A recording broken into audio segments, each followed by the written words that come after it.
Episode 292. Lord Grim dropped from above. The entire sequence took just 3 seconds. In the first second, the two were caught in the trap. Lord Grim landed and tucked into a roll, a flawless maneuver. In the second, Lord Grim rolled past the sharpshooter. The sharpshooter hurriedly drew his gun. The trap had only restricted his movement, not his attacks. But with Ye Shu already in his face, how could he land a hit? When it came to APM, this expert was no match for Ye Shu. Lord Grim's left-handed backhand sword flew out, faster than the sharpshooter could draw his gun. Already pinned to the ground in a half-prone position, the sharpshooter was now knocked fully flat by this sword strike. His foot remained trapped, leaving him unable to recover his stance. Meanwhile, the striker had recovered from his stun and burst out of the poison cloud. Yet, the sickly pallor on his face remained, a clear sign he was still poisoned and losing health every second. The striker charged at Lord Grim, heedless of the consequences. 3 seconds had now passed. With a glance at his character status, Ye Shu knew the Sacred Fire's seal had expired. Why would he fear a head-on clash with the striker now? The two characters charged head-on. The striker threw a punch, its wind howling, but Lord Grim suddenly dropped low, surged forward with a burst of speed, and a blade's light arced through the air. The assassin skill, arc light slapped. The striker's fist missed its mark, but his body did not. Lord Grim's arc flash sliced across his waist, leaving a vivid streak of crimson in its wake.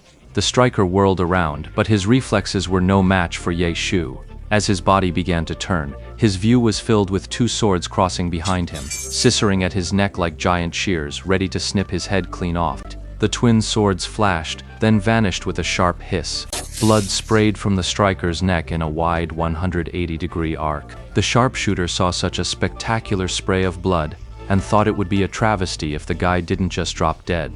But this was a game after all. The reason for such a dramatic bloodletting was simply that Lord Grim, wielding dual swords, had executed a throat slit during the parry. The damage was still the same damage, heavy, but not enough to outright kill the striker.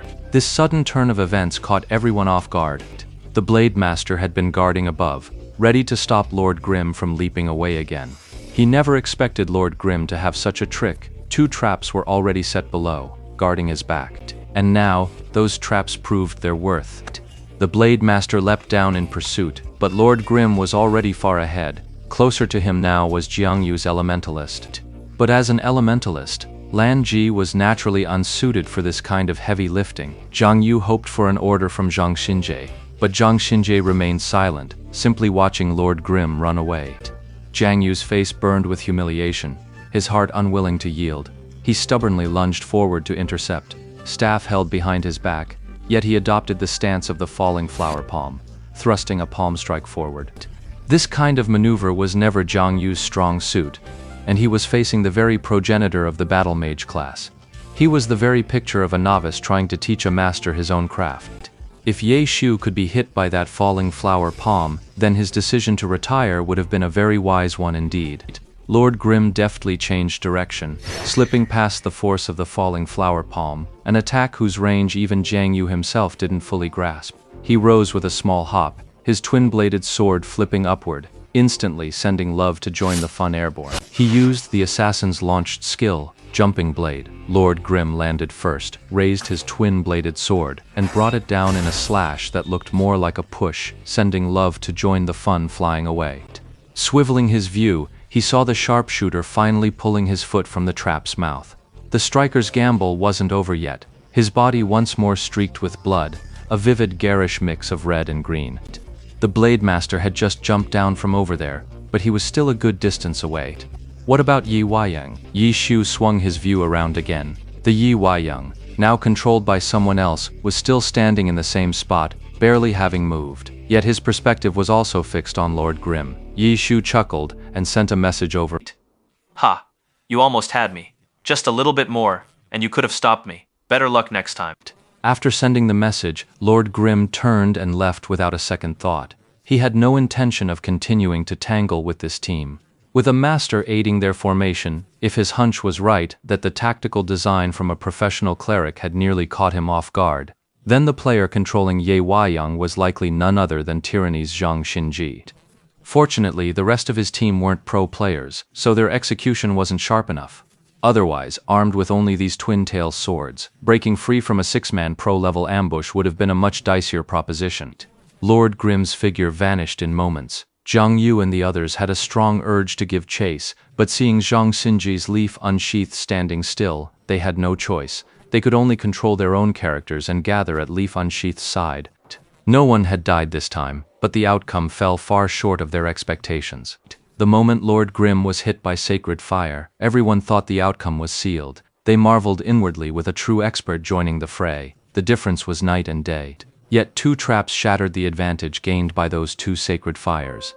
In the end, Lord Grimm still got away. By that measure, the victor remained Lord Grimm. Zhang Yu and the others couldn't help but feel another wave of frustration, only to hear Zhang Xinji say, "The weapon in his hand. It hasn't changed form." The 5 of them were taken aback by this, but then a voice from outside the game came through. The weapon in his hand. It's not his usual one. It's Ye Shi's level 30 purple tier twin-tail sword. The speaker was Ye Weiyang himself. For both Zhang Xinji and Zhang Yu, things from the level 30 stage were already pretty much forgotten.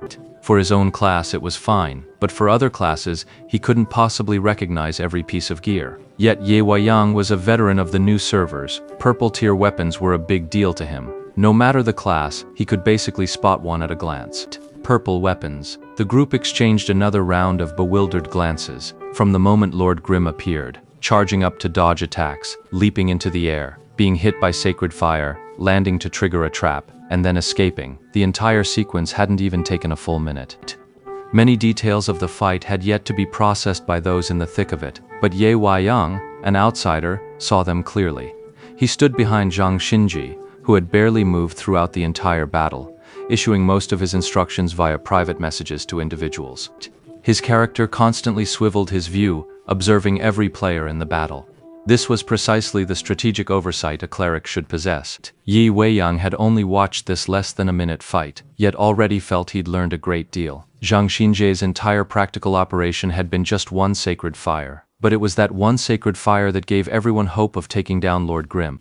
It's just a shame that even Zhang Xinji didn't seem to notice those 2 traps. Sigh. That guy's been fighting non-stop since last night, with no chance to return to the main city. I'm thinking his weapon's durability might be shot. Jiang Yu thought it over. His deduction was spot on, so that was it. Ah, what a shame. If it weren't for those 2 traps. The striker grumbled. No one had died in that fight, but he'd lost pretty badly. The poison had only just worn off, and the splotches of blood on him were still on a timer, slowly dripping away. The fan-shaped spray from his neck, courtesy of the twin-tailed sword's throat, slashed. At least it was still on the sharpshooter's mind. If the gunner had pressed the attack more relentlessly, he wouldn't have had the chance to lay down 2 traps while evading. Zhang Xinji suddenly said. Ah! The sharpshooter was taken aback. The cleric's sacred fire was half a second too early. Ah! The cleric nearby was speechless. The mage's initial attack was a half-beat too slow. Zhang Yu was speechless for a moment. Strikers like to throw punches while moving fast, but at your current skill level, slowing the rhythm down a bit would actually be better. Right.